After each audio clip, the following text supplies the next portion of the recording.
इससे बड़ा अपमान, इससे बड़ा बेइज्जती, इससे बड़ा हमला भारत के संविधान के ऊपर कि कोई भी व्यक्ति आके सुप्रीम कोर्ट के जजेस के मुंह पे जूता मारे और उसके खिलाफ कोई कार्रवाई नहीं होगी। ये तो साजिश बेनकाब हो गई ना। ये भारत के संविधान सुप्रीम कोर्ट के ऊपर जूता नहीं है, ये हमला है। ये अब आतंकवाद की घटना बन चुकी है, कल तक नहीं थी। ये भारत के संविधान के खिलाफ आतंकवाद की घटना हुई है जिसमें बहुत सारे लोग शामिल थे। हमें क्यों दुख हो रहा है, हमारा दिल क्यों फटा जा रहा है? गवाई साहब चीफ जस्टिस हैं, वो शेड्यूल कास्ट कम्युनिटी से आते हैं। मैसेज ये जा रहा है कि तुम्हारा चीफ जस्टिस अपनी रक्षा नहीं कर सकता तो तुम्हारी क्या रक्षा करेगा? तुम्हारा संविधान, तुम्हारे बाबा साहब का संविधान अपने सबसे बड़े पद पे बैठे हुए व्यक्ति की रक्षा नहीं कर पा रहा तो तुम्हारी रक्षा क्या करेगा? ये पूरे देश के अंबेडकरवादियों के, शेड्यूल कास्ट के, शेड्यूल ट्राइब के, मुस्लिम, सिख, क्रिश्चियन, बौद्ध और ओबीसी के लोगों के ऊपर ये उनको दबाव बनाने का सबसे बड़ी साजिश का यह हिस्सा है जो बेनकाब हो रही है। इसको हल्के में लेना मेरे ख्याल से सबसे बड़ी गलती होगी किसी भी अंबेडकरवादी के लिए। बिल्कुल छूट मिल गई ना, और अब तो दिन ब दिन ज्यादा मिल रही है ना। अब तो उसके समर्थक इतने सारे हो गए उन व्यक्ति के, वो तो कह रहे हैं कि हमने अच्छा किया और भी मारने की बात। हाँ, सब जगह पीटेंगे ना वो। अब ये गवाई साहब को सोचना चाहिए और उनके सारे जो बाकी ब्रदर जजेस हैं, सिस्टर जजेस हैं, उनको सोचना चाहिए कि क्या वो सड़कों पे जूतों से पिटना चाहते हैं, इस बात को बढ़ावा देना चाहते हैं कि आप ये करो। ये सबके ऊपर एक साथ हमला है। ये अंबेडकरवाद पे हमला है, भारत के देश के ऊपर हमला है। भारत देश का, मैंने अभी आपको बताया ना सुप्रीम कोर्ट की क्या वैल्यू है। पूरी पार्लियामेंट के एक कानून बनाए हुए को भी निरस्त करने की ताकत है। ये भारत का शीर्ष नेतृत्व है सुप्रीम कोर्ट, उसको जूते से नवाजा गया है और वो व्यक्ति खुलेआम खुला घूम रहा है और वो आगे से इस बात को करने के लिए अपनी जो है फख्र महसूस कर रहा है और वो बता रहा है कि मैं प्राउड हूं, मैंने ये काम किया और मैं ये फिर कर सकता हूं। चीफ जस्टिस साहब कोर्ट नंबर 1 में ऐसा पहली बार ही हुआ है। इससे पहले एक और केस में ऐसा हो चुका है, लीला डेविस नाम की वो फेमस जजमेंट है कंटेम्प्ट की, उसमें कंटेम्प्ट की सजा हुई थी। ये अपने आप में केस नज़ीर इसलिए बनेगा कि इसमें कंटेम्प्ट की प्रोसीडिंग शुरू ही नहीं हुई है, माफ़ कर दिया गया है। लेकिन जो अंबेडकरवादी हैं उनका विरोध इस माफ़ कर देने से बहुत सख्त और ज़बरदस्त है। गवाई साहब का अगर मैं बहुत उनके प्रति सहानुभूति रखते हुए उनका पक्ष सोचूं कि उन्होंने क्यों माफ़ कर दिया होगा तो मुझे पूना पैक्ट की याद आती है। बाबा साहब ने भी अपने दिल पे पत्थर रख के अपने लोगों की जान बचाने के लिए पूना पैक्ट एग्री किया था और कम्युनल अवार्ड से पीछे हटे थे।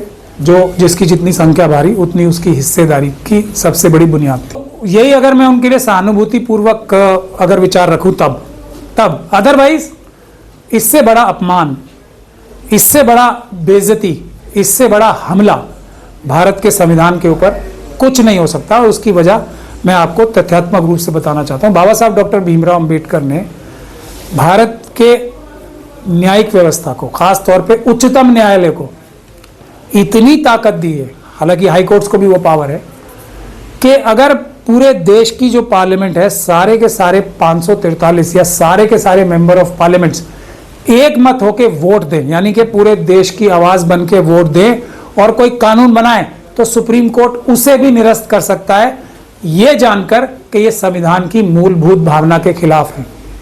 तो यह हमला इतना बड़ा हमला है। मैं इसके लिए यही कहना चाहता हूं कि गवाई साहब को तो कंटेम्प्ट की प्रोसीडिंग शुरू करनी ही चाहिए थी अगर वो निष्पक्ष होते। मैं उनकी निष्पक्षता के ऊपर सवाल खड़ा करना चाहता हूं। तो क्या डर गए गवाई साहब? अब जितने मुंह उतनी बातें होंगी। दो ही वजह हो सकती हैं। एक वजह तो वो खुद ही बता रहे हैं, बहुत सारे लोग उनके, कि उनका जो दिल है वो बहुत विशाल है। इतना कैसा विशाल हृदय है जो भारत के संविधान की धज्जियां उड़ाने की इजाजत दे, और ना सिर्फ धज्जियां उड़ाए बल्कि आज जो अभी तो मैं कोर्ट से निकला ही हूं थोड़ी देर पहले, जिस प्रकार के बयान उन वकील साहब के देख रहा हूं कि वो क्या क्या नहीं बोल रहे कि उन्होंने ठीक किया और ये काम सनातन धर्म के मानने वाले करेंगे आगे भी, ये भी कहा जा रहा है। तो इसका पूरा श्रेय या इसका पूरा दोष हमारे परम आदरणीय बी.आर. गवाई साहब के सर पे जाता है, क्योंकि वो सिर्फ बी.आर. गवाई साहब नहीं है, वो भारत के मुख्य न्यायाधीश की कुर्सी पे बैठे हुए व्यक्ति हैं। उनकी सबसे प्रथम जिम्मेदारी है पूरे जुडिशियल सिस्टम की, पूरी न्यायिक व्यवस्था की, खास तौर पे सुप्रीम कोर्ट की गरिमा बचाए रखने के लिए। लेकिन यहां मैं दूसरी बात भी कहना चाहता हूं, गवई साहब के लिए तो हमने पूना पैक्ट का एग्जाम्पल दे दिया। उनको भी डर होगा कि अगर मैंने ऐसा कुछ किया तो मेरे समाज के लोगों के साथ शायद और कुछ बड़ी प्रताड़ना हो जाएगी और ये एक बहुत बड़ा इशू बन जाएगा। लेकिन बाकी सारे जजेस जो वन अमंग्स द इक्वल कहा जाता है ना, सुप्रीम कोर्ट के सारे जजेस जितने भी हैं वहां, उनके मन में तो ऐसी कोई हिचक या झिझक या कोई डर नहीं होना चाहिए ना। उनको तो कुछ करना चाहिए, क्योंकि ये गवई साहब के ऊपर जूता नहीं फेंका गया। हालांकि उस व्यक्ति ने ये बोला था, और ये जातिगत अपराध भी इसीलिए है, SC/ST prevention of atrocities act का अपराध इसलिए भी है कि उस व्यक्ति ने ये बोला था कि ये जो मैं बोल रहा हूं और ये जो जूता है गवई साहब के लिए है, दूसरे जज साहब के लिए नहीं है।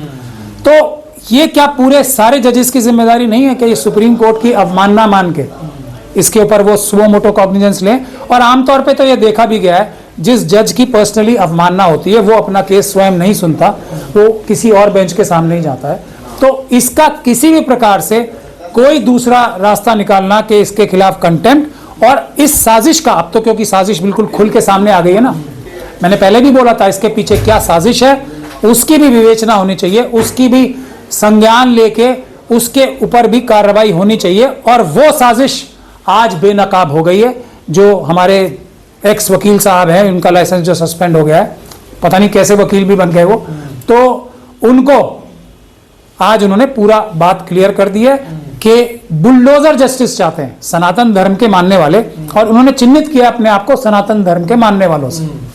तो सनातन धर्म के मानने वाले, और ये उनकी सोच है, लेकिन अब स्पष्ट हो गई है, वो बुलडोजर जस्टिस चाहते हैं। वो ये चाहते हैं कि संविधान का जस्टिस ना चले, बुलडोजर का जस्टिस चले। जो बुलडोजर के जस्टिस के खिलाफ एक शब्द भी बोलेगा, भले ही वो चीफ जस्टिस ऑफ इंडिया क्यों ना हो, उसको वो जूता फेंक के मारेंगे। ये हो गई। और गवई साहब ने और पूरी सुप्रीम कोर्ट के बाकी जजेस ने जो अब किया है, जो अब कर रहे हैं लगातार, वो उससे ये हो रहा है कि कोई भी व्यक्ति आके सुप्रीम कोर्ट के जजेस के मुंह पे जूता मारे और उसके खिलाफ कोई कार्रवाई नहीं होगी। अगर उसे उसकी कोई फीलिंग्स जो है हर्ट हो जाती हैं, या उसको कोई सुप्रीम कोर्ट की कोई जजमेंट पसंद नहीं आती, ये वो बोल रहे हैं बार बार कि एक के बाद एक गलत जजमेंट्स की जा रही हैं, तो जूता मारोगे क्या? का भी जिक्र किया उन्होंने, वही मैं कह रहा हूं ना। हाँ। तो जूते मारोगे जजेस के आप? ये है चिन्हित वो अपने आप को किस चीज से कर रहे हैं? सनातन धर्म से। तो सनातन धर्म का जो अब क्या पहचान बन रही है, बुलडोजर जस्टिस और जूता, ये पहचान सनातन धर्म के लोग बना रहे हैं अपनी। उनको मुबारक हो। अंबेडकरवादी उनका विरोध करेंगे और ऐसे सनातन धर्म के मानने वाले लोगों को हम जेलों में पहुंचाएंगे संविधान के माध्यम से। बाकी सनातन धर्म के, ब्राह्मण धर्म के मानने वाले लोगों को, जिनको संविधान के ऊपर भरोसा है, उनसे मेरी गुजारिश और अपील है कि ऐसे लोगों को चिन्हित करके अपने से अलग करें, अगर वो इनकी विचारधारा से सहमत नहीं है। लेकिन सर, बीजेपी और आरएसएस समर्थक लोग जो हैं वो इस चीज को सेलिब्रेट कर रहे हैं। बिल्कुल करेंगे ही ना, यही तो मैं कह रहा हूं, साजिश बेनकाब हो गई। अब ये तो साजिश बेनकाब हो गई ना। ये भारत के संविधान, सुप्रीम कोर्ट के ऊपर जूता नहीं है, ये हमला है। ये अब आतंकवाद की घटना बन चुकी है, कल तक नहीं थी ये भारत के संविधान के खिलाफ आतंकवाद की घटना हुई है, जिसमें बहुत सारे लोग शामिल थे, जिनमें से ऐसे लोग भी निकलेंगे अगर इन्वेस्टिगेशन ठीक होगी। ये मेरा अंदाजा है कि अगर तुम ये करो काम, तुम्हें कुछ नहीं होने देंगे, तुम्हारा जूता भी तो सधन्यवाद लौटा दिया जाएगा। यही हुआ है ना शायद, अखबारों में अगर ठीक आ रहा है तो। जूता तक वो लौटा दिया गया है, और अब वो जूता एक सिंबल बनेगा भारत के संविधान के खिलाफ। ये हम होने नहीं देंगे। ये हम लेकिन सर कुछ लोग जो है एआई वीडियो बना करके जो है, जो गवई साहब है उनके गले में जो हांडी लटका कर उनको वहां पे भी जूता मारा जा रहा है, ऑनलाइन भी जूता मारा जा रहा है। 5000 पुरानी व्यवस्था को दर्शाया जा रहा है। बिल्कुल, बाबा साहब ने जो किया था उसको उल्टा करने का ही तो काम हो रहा है। बाबा साहब ने मनुस्मृति जला के संविधान लाया था, ये लोग संविधान जला के मनुस्मृति लाएंगे, और मनुस्मृति आएगी तो हांडी और जूतों का हार तो आएगा ही ना। तो पीछे झाड़ू क्या कर रहे हैं? ये हांडी चाहते हैं कि लोगों के गले में? यही सवाल तो मैं सबसे पहले से पूछ रहा हूँ, सबसे पहले दिन से। ये उन्होंने कोई यही तो भाई साहब को शर्म आएगी नहीं आएगी? मुझे क्या पता, ये तो अब आने वाला वक्त बताएगा ना। प्रत्यक्ष किम प्रमाणम। ये देखिए क्या हुआ है, मैसेज क्या जा रहा है, हमें क्यों दुख हो रहा है, हमारा दिल क्यों फटा जा रहा है। गवई साहब चीफ जस्टिस हैं, वो शेड्यूल कास्ट कम्युनिटी से आते हैं। मैसेज ये जा रहा है कि तुम्हारा चीफ जस्टिस अपनी रक्षा नहीं कर सकता तो तुम्हारी क्या रक्षा करेगा।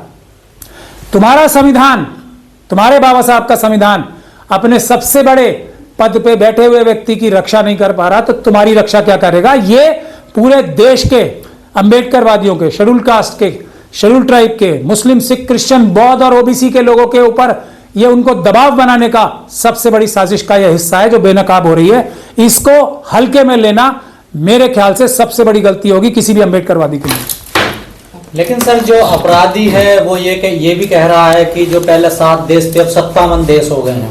हल्द्वानी का भी जैसा आपने कहा बिल्डोजर वाली बात, तो उसका निशान तो कहीं और भी लग रहा है ना सर आपको? बरेली के रहने वाले बता रहे हैं वो अपने आप को, वो बरेली के जजमेंट को ये बोल रहे हैं, बरेली में जो बुलडोजर, और वो यही तो बोल रहे हैं कि बुलडोजर से जस्टिस होना चाहिए, यही लब्बुलुआब है उनकी बात। मॉरिशस में बोला इन्होंने जाके, मॉरिशस में जाके बुलडोजर बोला, उससे ये ज्यादा आहत हुए थे। कह रहे थे, मैंने ये भी सुना है उन्हें कहते हुए कि चलो उन्होंने जो विष्णु जी के बारे में बोला था वो मैं उसको हम चलो भूल गए थे, परंतु जब उन्होंने मॉरिशस में जाके बोला तब हमें, क्योंकि हमें तो बुलडोजर जस्टिस चाहिए ना, संविधान का जस्टिस नहीं चाहिए।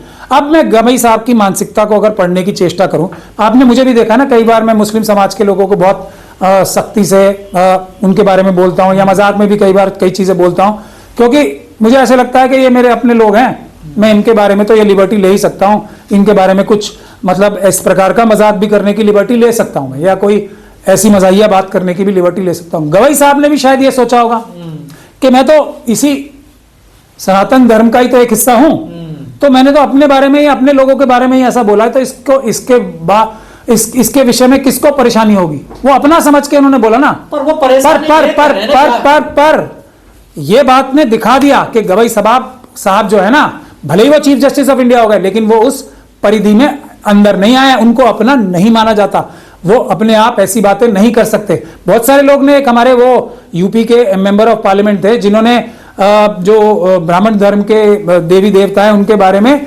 पार्लियामेंट, लोकसभा के अंदर मजाक उड़ाया था, राज्यसभा में या लोकसभा में, वो यूपी से थे मेंबर ऑफ पार्लियामेंट कोई, हाँ, नरेश अग्रवाल साहब, उनके बारे में तो कोई किसी ने इस बार इतनी मतलब कोई टिप्पणी या कोई जूता या कोई शिकायत नहीं की ना, क्योंकि उनको अपना मानते हैं ना, दायरे में मानते हैं ना सनातन धर्म के, भाजपा में है वो कहीं नहीं हो, लेकिन उनके बोलने से, और गवई साहब ने तो ऐसा कुछ भी नहीं बोला ना, उन्होंने तो क्या क्या नहीं बोला, वो बुरी बात नहीं है, क्योंकि वो अपने के मुंह से आ रही है। तो क्या गवई साहब की जगह अगर यहाँ कोई और दूसरा होता, सवर्ण होता, तो क्या ऐसा होता? आप ये कहना चाह रहे हैं? अब तक ये व्यक्ति जेल की सलाखों के पीछे हो सकता, यूएपीए का मुकदमा, आतंकवाद का मुकदमा चल रहा होता, ये गारंटी है मेरी। और गवई साहब माफ करने वाले, इसमें माफ करना कोई नहीं होते हैं, ये संविधान के ऊपर, उनकी चेयर के ऊपर हमला था, गवई साहब की ताकत नहीं है उसे माफ कर देने की। सभी जजों पे माना जाए ना एक तरीके से। बिल्कुल, पूरी सुप्रीम कोर्ट के हर जज के मुंह पे जूता है ये। अब तो कोई भी मार सकता है, कोई भी नहीं, बिल्कुल छूट मिल गई ना। और अब तो दिन ब दिन ज्यादा मिल रही है ना, अब तो उसके समर्थक इतने सारे हो गए उन व्यक्ति के, वो तो कह रहे हैं कि हमने अच्छा किया, और कभी मारने की बात, हाँ, सब जगह पीटेंगे ना वो। अब ये गवई साहब को सोचना चाहिए, और उनके सारे जो बाकी ब्रदर जजेस हैं, सिस्टर जजेस हैं, उनको सोचना चाहिए कि क्या वो सड़कों पे जूतों से पिटना चाहते हैं, इस बात को बढ़ावा देना चाहते हैं कि आप ये करो, कुछ नहीं बिगड़ेगा आपका, या वो कानून की बाला सर ये किस पे हमला है? एक दलित पे हमला है, दलित समाज पे हमला है, ये जज पे हमला है, संविधान पे हमला है, लोकतंत्र पे हमला, देश पे हमला, किस पे हमला है? ये सबके ऊपर एक साथ हमला है, ये अंबेडकरवाद पे हमला है, भारत के देश के ऊपर हमला है। भारत देश का, मैंने अभी आपको बताया ना सुप्रीम कोर्ट की क्या वैल्यू है, पूरी पार्लियामेंट के एक कानून बनाए हुए को भी निरस्त करने की ताकत है, ये भारत का शीर्ष नेतृत्व है सुप्रीम कोर्ट, उसको जूते से नवाजा गया है, और वो व्यक्ति खुला घूम रहा है, और वो आगे से इस बात को करने के लिए अपनी जो है फख्र महसूस कर रहा है, और वो बता रहा है कि मैं प्राउड हूं, मैंने ये काम किया और मैं ये फिर कर सकता हूं। परमात्मा भगवान ने करवाया मेरे लिए, और सोने नहीं देता था मुझे। ये सनातन धर्म की जो सनातनी लोग हैं, जैसे चंद्रचूड़ साहब भी सनातनी बोलते हैं ना अपने आप को, नहीं, तो बौद्धिस्ट बोलते हैं। नहीं, क्या बात कर रहे हो आप? क्यों, आप बोला नहीं उन्होंने बौद्धिस्ट? कभी नहीं बोला उन्होंने ये बात, और मन से तो वो बता ही रहे ना। उनको जजमेंट किसने लिखवाई थी? ये तो उन्होंने खुद ही बताया था ना। पर गवई साहब तो जजमेंट भी ऊपर से आती है, और जूते का निर्देश भी कहीं और से आता है। गवई साहब तो क्रिमिनल का समर्थन करते थे, अब याद आएगी उनको, समझ में आ जाएंगे। वो उस परिधि में नहीं है ना, यही तो मैंने अभी आपको एक्सप्लेन किया है। उन्होंने तो अपना समझ के ही बोला था ना कि मैं तो अब क्रीमी लेयर में होने की वजह से, क्योंकि मेरे पिताजी को भी ये रिजर्वेशन मिली थी, अब तो मैं रिजर्वेशन से बाहर आके जनरल कैटेगरी में आ गया हूं ना, तो ये याद दिलाया गया है, आप अपनी जगह पे रहो, बाहर मत निकलना, वरना हांडी, और जो ये वीडियोस वायरल हो रही हैं, हांडी, जूते और झाड़ू आपके लिए तैयार है। ये सीधी सीधी बात है। इसके लिए तैयार है। जो भी इस दायरे से बाहर निकलने की चेष्टा करेगा, उनको ये गलतफहमी थी ना गवई साहब को, यही तो बोला उन्होंने कि भाई एक बार अगर रिजर्वेशन का प्राप्त कर लिया तो हम लोग उस रिजर्वेशन की कैटेगरी से बाहर आ गए, मतलब हम वो अछूत नहीं रहे अब। तो जब ये महाराष्ट्र गए थे ना अपने जो गृह राज्य में, तभी इनको इंडिकेशन मिल गई थी, तब भी इन्होंने बड़ा दिल दिखाया। अब भी अपमान हुआ इनका, सरासर अपमान हुआ है, प्रोटोकॉल का अपमान हुआ है, सुप्रीम कोर्ट का अपमान हुआ है। ये अपना अपमान कराने की छूट है गवई साहब को, सुप्रीम कोर्ट का, संविधान का अपमान कराने की छूट मैं नहीं समझता इनको कोई भी दे सकता है। तो इनको कार्रवाई करनी चाहिए, करनी पड़ेगी, अपने लिए नहीं, भारत के संविधान के लिए, बाबा साहब के संविधान के लिए, देश के लिए ये कार्रवाई इनको करनी पड़ेगी। खास तौर पे जो अब रिएक्शन आ रहे हैं, हमने तो ये पहले ही बता दिया था यही होगा और वही हुआ, ये साजिश के तहत हुआ है सारा काम।